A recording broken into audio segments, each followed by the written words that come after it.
Hey, what up everybody, it's your boy Frenchiie. Welcome back to my channel. Today I'll be teaching you guys how to force reset your iPhone 15. So the first thing you guys are going to want to do is push the volume button up, down, hold the lock button. Hold the lock button until you see the Apple logo.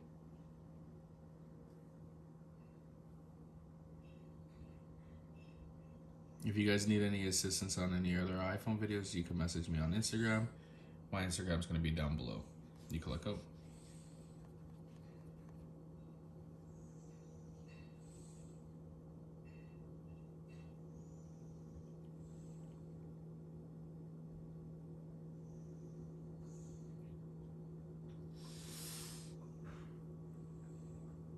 And there you guys go.